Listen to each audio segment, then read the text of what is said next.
Truth to Power, a chapbook by UBC Slam Poetry. Part 3, about hope, home, and healing. Greenhouse by Madelyn Vandermeer. I went back one morning and realized that there have always been days when the operating room turns into a greenhouse, when the scratched-up walls turn into glass and the light finally shines in. The air ceases to smell like blood or pain and death turns back to life. The needles and pills disappear for a moment, replaced with warm, calloused hands that want nothing more than to see these flowers grow.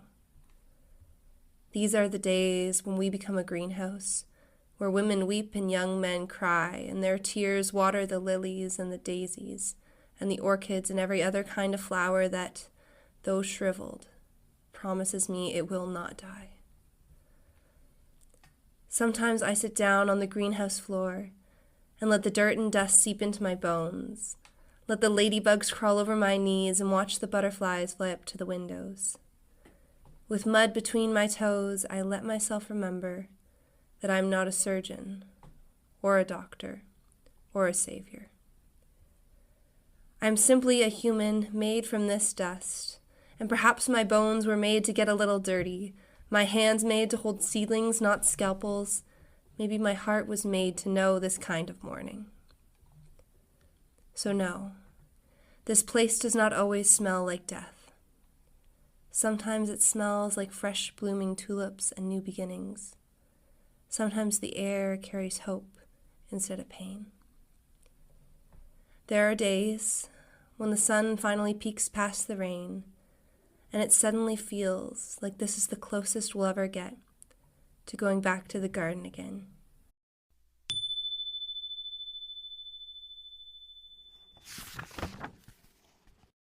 Your Eyes by Madelyn Vandermeer. When I look into your eyes, all deep and dark and endlessly wise, I cannot help but wonder when you last tasted hope. Perhaps it was a lifetime ago, when you were young and naive, when you had not yet been hurt by the rage of this world. Did hope meet you then? Flooding in through windows, covered in greasy fingerprints, light diffracted, rainbow casted everywhere. When I look into your eyes, all soft and bright and relentlessly kind, I cannot help but wonder when you last held hope between your fingers.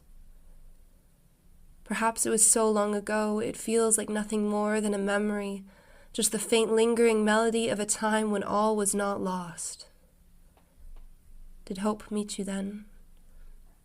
Dancing round dimly lit living rooms to the sweet sound of carefree laughter, careless chatter, hand in hand. When I look into your eyes, all tired and gray and brimming with love, I cannot help but wonder when you last felt hope. Maybe it was not so long ago, but long ago enough that any chance of ever basking in that feeling once again feels lost. Blown away with the leaves in a cold winter wind. Engulfed within deep blue lakes of grief and grave. Buried with the last man you watched die. But even now, sometimes I look away from your eyes and find myself sitting with your heart instead. Your heart, bruised and broken far more than mine, bloody mess of heavy, pain-soaked burden, your heart that still chooses to find hope. Cast like crumbs on plastic tables and tears on smudged, inky paper. Hidden between the lines of obituaries and the church postal code you call home. Nestled within old oak pews, hung upon a cross. You do not pretend everything is okay. After all, he is dead, she is dying, and you are drowning. But still you sing. With the shallow breaths you're still breathing. a soft melody, a gentle reminder that this life is still worth living, that hope and joy are still worth finding, even if they're found in mourning.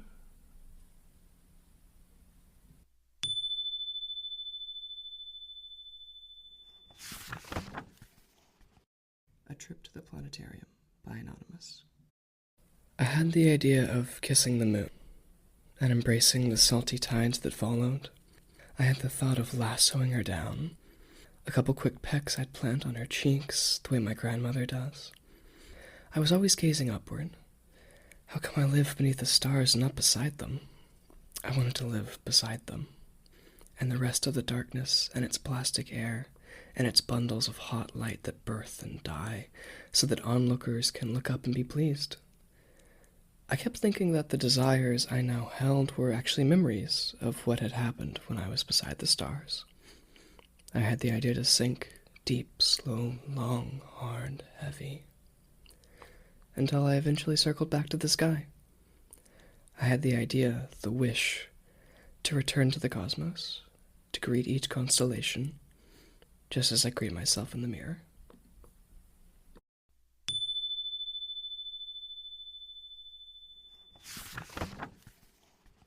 Black Gold by Anonymous. It is June and it is bright. I watch as Nona tends to her garden. I'm listening to her heavy breaths as she bends, emptying a can of water. The soil swells, fattening with liquid. Yellowing leaves perk with newfound energy. Her shoulders perk with newfound energy. Earth clings to the underbelly of her nails. The breeze tests the patience of her bucket hat. She grins, beaming over the vast green. I witness grateful dirt rewarding her. Yet it doesn't praise. It doesn't sound. And I am left listening to the ground's deep nothingness. Essential nature, left without a song.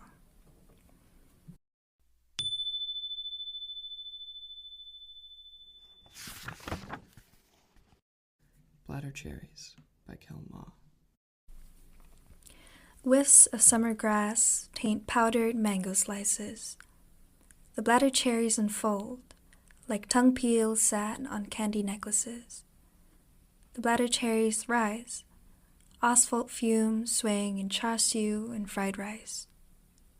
The bladder cherries are sloughing, layers of runny herbal broth cap. The bladder cherries dry in winter breeze, carrying ennui to me. The bladder cherries harden, delicate wire cages unsuitable for my eating ease.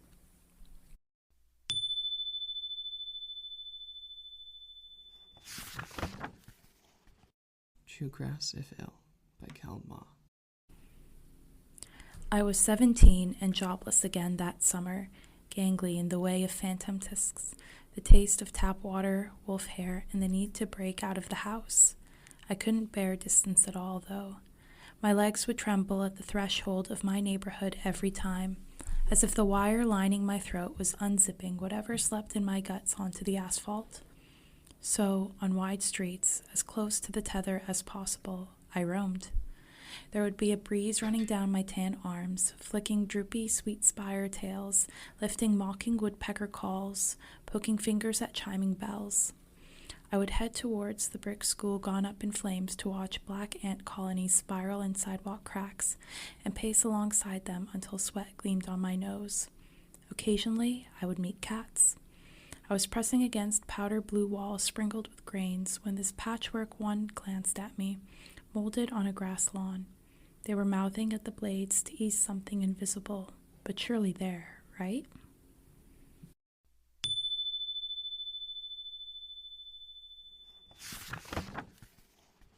My House by Nora Kotkas. In the mudroom, there are 5 contorted metal hooks eaten by jackets like a chain of fish, the last always being my sister's. There are shoes thrown across the floor like splatters of paint in a Pollock, and worn wooden floors like the golden dried grass on a prairie dirt road.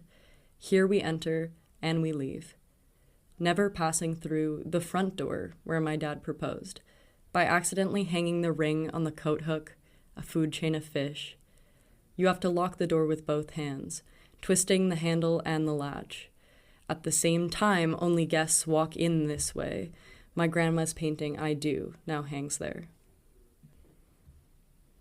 In the kitchen, there is an oven like a crumpled piece of scribbled, frustrated paper. We can barely use it. And a white laminated table that unfairly hangs onto the walls like a friendship to our neighbors that keeps changing, but they never stop by to say hello. We never stop by to say hello either. There is a pothos that wraps around every corner like a stream in the meadow that seeps into the dirt, making mud, and a rack of knives with one missing. On the windowsill, there are birthday candles never used like a boyfriend who never pulled through, and little figurines my dad has attached sentimental value to over the years. Jars full of plastic toys and wax sculptures I made from candy wrappers. They're an eyesore, but I don't know if I'd prefer them to be thrown away. In the living room sits a well-loved rocking chair, like a gardener's pair of gloves after weeding through a thicket of thorns, and walls painted deep orange like a pumpkin that sits untouched in its patch. In the window's corner, hidden by needle-felted bears I made when I was 10, resides a toucan sticker my dad placed there and said, "I want this to remind you of me when I die." There is a coffee table stained with blue dye, like a baby's face after dinner, and a side bench my grandpa built, checkered like pennies on the open stock market. My mom refuses to get rid of it because when we get older, they might sand it down to fix the blemishes. They never have. In the dining room rests a cat-scratched solid wood table like a trusted storage cellar on the farmyard. There's a painting of a bear like a token of stones collected from the river, and in the window hangs a wooden hummingbird and cut-out paper hearts. They were meant to share love during the pandemic. I know we still need it. Maybe that's why we haven't taken them down. In the bathroom, there is only one bathroom, lurks a scratched porcelain tub like a harpooned whale, a broken bug screen like a vacuum filtration apparatus. My sister's cat fell out of it once. We replaced the sink a while ago, and I remember feeling a deep sorrow, having to replace something that had been there for so long.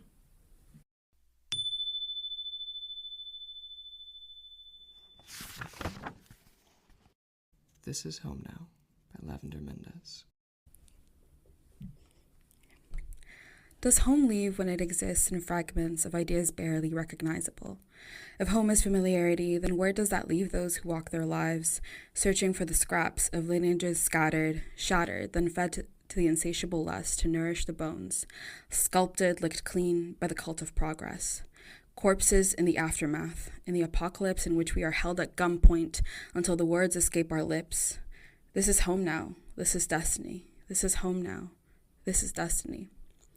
My ancestors and I have lain in the ruins of who we once were for far too long. Hope fed to us in spoonfuls of colonial productions of what made us so great, the savage to aspire to leave behind but parade us twice a year, closely monitored indigeneity for bread and circus. We eat that shit up back home, wherever that's supposed to be.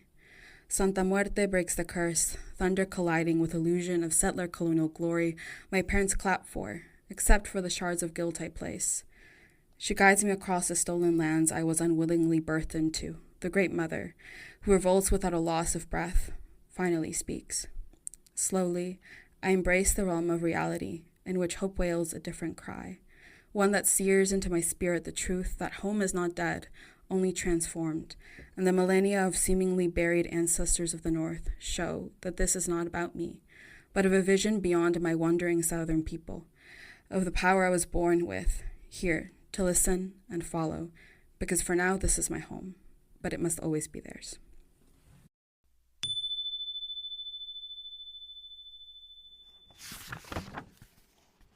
Dialogue with the Devil by Karla Ssewakiryanga.